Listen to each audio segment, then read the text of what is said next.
میرے ساتھ زیادتی ہوئی ہے. ہم یہ بھول جاتے ہیں کہ وہ اپنا نصیب لے کر پیدا ہوا, میں اپنا نصیب لے کر پیدا ہوا. شادی ہو جاتی ہے بہن بھائیوں کی, ایک ہی اچھے گھر میں ہوگی ہے تو اس کا اسٹیٹس بڑا اچھا بن گیا ہے, تو اس کے ساتھ کمپلیکس ہو جانا شروع ہو جاتے ہیں. اور وہی جو بہن بھائی ایک ہی ٹیبل پہ بیٹھ کر ایک ہی دسترخوان پہ بیٹھ کے کھانے کے عادی ہوتے تھے اور ہنسی مذاق ہوتا تھا, آج وہ ایک دوسرے کو دیکھنا بھی پسند نہیں کرتے. بچے بچیاں گھروں کے اندر اپنی شادیوں کی وجہ سے ان کے ماں باپ بھی جو ہیں ان کو کوستے ہیں. کبھی کبھی تو ماں باپ اتنی سخت بات کر دیتے ہیں, اس سے بہتر تھا کہ تو پیدا ہی نہ ہوتا, تو پیدا ہی نہ ہوتی, مر جاتی, مر جا, تیری زندگی سے تو نے ہمیں اتنا تکلیف دی ہوئی ہے. بچے جب ریبیلین ہوتے ہیں تو سب سے پہلے ان کا آسان ٹارگٹ, سافٹ ٹارگٹ ہوتا ہے ماں باپ. وہ آ کے ماں باپ کو کوستے ہیں, آپ نے ہمارے لیے کچھ نہیں کیا, آپ نے ہمارے لیے یہ نہیں کیا, آپ نے ہمارے لیے وہ نہیں کیا, فلاں کا باپ یہ, فلاں کی ماں یہ, فلاں کا بھائی یہ, میرے پاس کچھ بھی نہیں ہے, مجھے ذلیل کرواتے ہیں. آپ کس علاقے میں رہتے ہیں, یہاں پر کچھ نہیں ہونا, یہاں پر کچھ نہیں چلنا. خواہشات کا ایک محل ہم اپنے دماغ کے اندر بنا کر اس کے اندر ہی چلتے رہتے ہیں, اور پھر کٹتے رہتے ہیں, کٹتے رہتے ہیں, کٹتے رہتے ہیں, اور پھر اتنا زج کر دیتے ہیں اپنے پیرنٹس کو کہ وہ یہ کہنے پہ مجبور ہو جاتے ہیں کہ اس سے بہتر ہے کہ تو مر جا, زندگی ختم ہو تیری, نہ کچھ ہوگا نہ کوئی مسئلہ ہوگا, یا میں مر جاؤں, تم لوگ مجھ سے تنگ ہو, ہم برے ہیں, دعا کرو کہ ہم مر جائیں. جنرلی اسپیکنگ میں یہ بات سننے میں آپ کسی کے سامنے کہیں گے تو وہ آپ کو نصیحت و پند و نصیحت کرنا شروع کر دے گا, کیسی فضول باتیں کر رہے ہو مرنے کی, کیسی باتیں کر رہے ہو تم. تو کوئی یہ نہیں سوچے گا کہ وہ مرنے کی دعا جو ہے یا مرنے کے الفاظ وہ شخص کیوں نکال رہا ہے.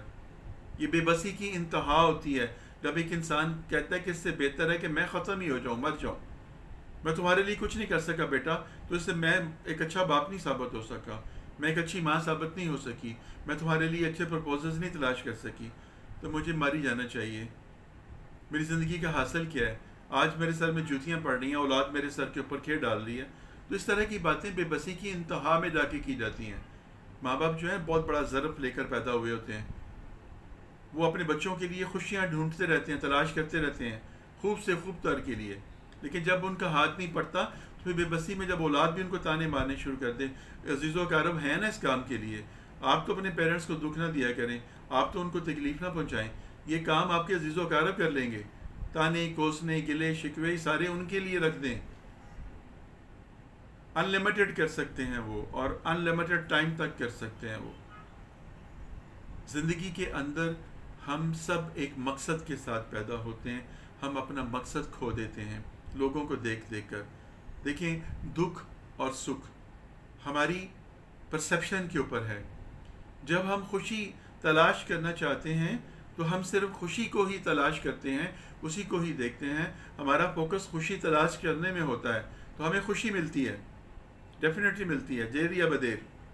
لیکن جب ہم دکھوں کو ہی اپنے لیے محسوس کر لیتے ہیں اور اپنے لیے چن لیتے ہیں, پھر ہمیں خوشی والی کھڑکی بند ہو جاتی ہے, دکھ والی کھڑکی کھل جاتی ہے, اور ہمیں ہر طرف جو ہے وہ ایسے لگتا ہے کہ مجھے دکھ ہی ملتے ہیں. میری زندگی کا مقصد ہی کوئی نہیں ہے, میری زندگی کا تو حاصل ہی کوئی نہیں ہے. میں نے یہ کرنا چاہا نہیں ہوا, یہ کرنا چاہا نہیں ہوا, یہ کرنا چاہا نہیں ہوا, اس نے یہ کر لیا, اس نے وہ کر لیا, میرے ہی نصیب برے ہیں. اور یہاں پر آ کر آپ اپنے آپ کو کہتے ہیں اس زندگی سے بہتر ہے کہ میں مر جاؤں, اور آپ سوسائڈل اٹیمپٹ کرتے ہیں, اس میں کامیابی ہو گئی تو ٹھیک ہے, نہیں ہوئی تو ذلت اور خواری مل گئی, پھر دوبارہ سے ایک نئی جنگ شروع ہو گئی, ایک نیا لیبل آپ کے اوپر لگ گیا. کچھ بچے بچیاں اپنے گھروں کو چھوڑ دیتے ہیں, اپنی محبتوں کے لیے پیار محبت کے اندر چکروں میں پڑ کر اپنی زندگیاں خراب کر لیتے ہیں. وہ یہ سمجھتے ہیں کہ ہمارا سب سے زیادہ خیر خواہ وہ شخص ہے جو ہمیں سبز باغ دکھا رہا ہے, وہ ہمارا خیر خواہ ہے. وہ اپنے ماں باپ کی محبت کو, ان کی وہ دی گئی فیسلٹیز کو بھول جاتی ہیں, اور ایسے غلط قدم اٹھا لیتے ہیں کہ معاشرے کے اندر جن کو ماں باپ کو کوئی جانتا نہیں ہوتا وہ سب کے سامنے لیبلڈ ہو جاتے ہیں. زندگی ایسی نہیں ہے کہ جلد بازی کے اندر یا ہم اپنی خواہشات کی تکمیل کے اندر فیصلے کریں اور اس کے بعد پھر بھگتے رہیں, روتے رہیں, پیٹتے رہیں. کیونکہ ہمارا دل جو ہے ہمارا دوست ہے, ہمارا دشمن ہے. ہم جس طرح سے اس کو بنائیں گے یہ ویسے ہی بن جائے گا. اگر ہم برے ہیں تو یہ برا ہو جائے گا, اگر ہم اچھے ہیں تو یہ اچھا ہو جائے گا. پھر ہمیں اچھا مشورہ دے گا, ہمیں برا مشورہ دے گا. ایک انسان اگر برا ہے, برائی کرتا ہے, برے کاموں میں خوش ہوتا ہے، اس کا جی ہر وقت جو اس کی طرف موٹیویٹ کرتا ہے، تو اس کا دل بھی ویسا ہی ہو چکا ہوا ہے. اور اگر ایک انسان اچھا ہے، اچھی صحبت اختیار کرتا ہے، تو اس کا دل بھی اس کی صحبت میں رہتے رہتے اس کو اچھے مشورے دے گا اور اچھا بن جائے گا. ایسی ایک لڑکی، اس کی ماں اور وہ لڑکی ہوتی ہے، باپ اس کا فوت ہو جاتا ہے، ماں لوگوں کے گھروں میں کام کرتی ہے اور اپنی بچی کو پڑھانا شروع کر دیتی ہے. اس کی خواہش ہوتی ہے کہ میری بیٹی پڑھ لکھ کر کامیاب ہو جائے، اپنا بھی بھلا کرے، میرے لیے بھی بھلے کا باعث ہو. اب میں بتانے لگا آپ کو کہ ہاؤ کین وی چینج، کس طرح سے ہم بدل سکتے ہیں اپنی میننگ لیس لائف کو میننگ فل، بامانی کس طرح سے بنا سکتے ہیں. اب جناب وہ لڑکی پڑھتی ہے، کالج میں جاتی ہے، ہائر ایجوکیشن کی طرف چلتی ہے، تو وہاں پر اس کی دوستی ہو جاتی ہے کسی لڑکے کے ساتھ. عشق محبت پیار کے چکروں میں پڑ جاتے ہیں، وعدے وعید ہوتے ہیں. کچھ باتیں ایسی ہو جاتی ہیں جب ہم بہت زیادہ کسی کے سر کے اوپر سواری کرنا شروع کر دیں، اپنے آپ کو کسی کے اوپر مکمل امپوز کر دیں، یا خود کو سمجھ لیں کہ فلاں شخص میرے لیے اشد ہے اور اس کے بغیر کچھ بھی نہیں ہے، سانسیں لٹکی محسوس ہوں، اور ہم اپنے کیریئر کو، اپنی سوچ کو، اپنے ماں باپ کو، اپنی عزت کو، سب کچھ داؤ پہ چھوڑ دیں. تو پھر کیا ہوتا ہے کہ پھر دوری پیدا ہونی شروع ہو جاتی ہے، ڈائیورژن آنی شروع ہو جاتی ہے. ہر وقت کی چیٹ، ہر وقت کی بات، ہر وقت کا موبائل ہاتھ میں، ہر وقت کی ان سب چیزوں کے اندر ہم نے اپنے آپ کو اتنا الجھا لیا ہوا ہے کہ ہم ان تمام لوگوں کی جو خواہشات ہیں ان کو اپنے اندر ڈال کر اپنے اس اسپیسیفک پرسن سے ریکوائر کرتے ہیں، اور ہم یہ ایکسپیکٹ کرتے ہیں کہ وہ ہمیں وہ تمام چیزیں پرووائڈ کرے جو کہ ہم سارا دن دیکھتے رہتے ہیں، سنتے رہتے ہیں. اور جب ان میں سے کوئی ایک بھی نہیں پوری ہوتی تو ہم اس کو برا بھلا کہتے ہیں اور اس سے دوری اختیار کر لیتے ہیں. ایسے ہی اس لڑکے اور اس کے درمیان ڈفرینس ہو جاتا ہے. اب وہ لڑکا، اس کا دل، اس کی صحبت بری تھی، اس کے دل نے اس کو کہا کہ اگر یہ تیری نہیں ہو سکی نا تو یہ کسی کی بھی نہیں ہونی چاہیے. اس نے تیزاب لیا اور اس کے چہرے پہ گرا دیا. اس کا چہرہ جلس گیا، زخم بن گئے، اور وہ تکلیف میں پڑی رہتی، مایوسی میں پڑی رہتی کہ اب میرا کیا بنے گا. اس کی ماں بھی اس کو دیکھتی تو روتی، وہ خود بھی اپنے آپ کو دیکھتی تو روتی کٹتی اور کہتی کہ زندگی سے بہتر ہے کہ موت آ جائے، اس زندگی سے بہتر ہے کہ میں پیدا ہی نہ ہوتی. ماں بھی ایک دن تنگ آ کر جب زد چاہ کے دیکھا اس نے، اور دکھ میں اس نے کہا کہ رب اس کو اٹھا لے، اس کی شکل صورت اب اس قابل نہیں رہی کوئی اس کو دیکھے بھی، اور یہ ٹھیک بھی نہیں ہو رہی، دن بدن بگڑ رہی ہے اس کی حالت، تو اس سے بہتر ہے یہ مر ہی جائے، قصہ ختم ہو جائے. اس نے رو پٹ کے وہ اپنا دکھ کا اظہار کر کے ماں تو چلی گئی لوگوں کے گھروں میں کام کرنے کے لیے. پیچھے اس لڑکی نے جب یہ باتیں سوچیں تو اس کو لگا کہ واقعی میری زندگی تو میننگ لیس ہے. اب کون مجھے قبول کرے گا، کون مجھ سے شادی کرے گا، کون مجھے، اگر میرے تو میں بھی لوگوں کے گھروں میں کام بھی نہیں کر سکتی، مجھے کسی نے کام پہ بھی نہیں رکھنا. یہ سوچ آتے ہی اس کے اندر نے اس سے کہا کہ ختم کر لو اپنے آپ کو. اس نے دوپٹہ جو ہے اپنے گلے میں ڈالا اور اس کو پنکھے کے ساتھ باندھا اور اس کے ساتھ لٹکنے لگی. جیسے ہی وہ لٹکنے لگی، اس کے اندر کا جو دل جو کہ اچھا تھا، اس نے اس کے کہا کیا کر رہی ہو، کیا کر رہی ہو، ذرا ٹھہرو، سوچو.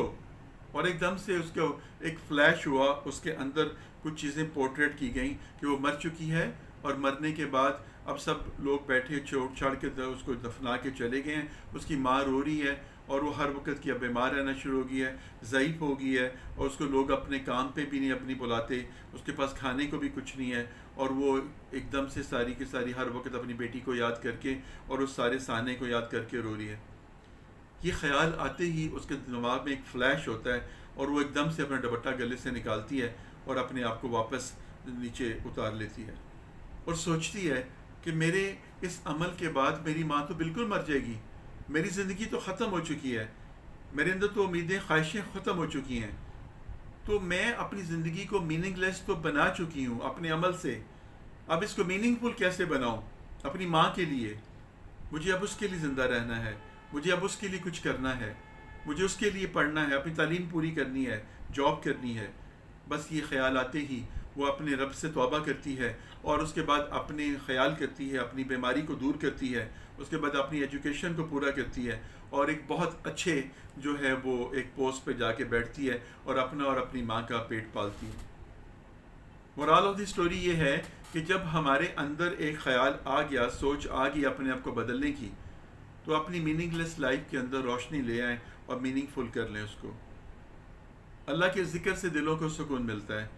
نا امیدی جو ہے وہ ہمیں ہمیشہ گمراہی کی طرف لے کر جاتی ہے، اور امید جو ہے وہ ہمیں پکڑ کر اوپر لے کے چلتی ہے.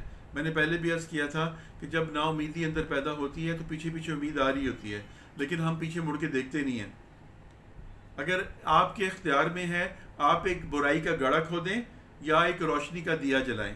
یہ خیال آپ کے ہاتھ میں ہے، یہ سوچ آپ کے ہاتھ میں ہے. اپنی سوچ کو، اپنی سمجھ کو، اپنی فہم کو، اپنی فراست کو اتنا وسیع کر لیں کہ اپنے لیے اگر نہیں آپ جینا چاہتے، اپنے لیے آپ کی زندگی اگر میننگ لیس ہے، تو کسی دوسرے کے لیے جئیں.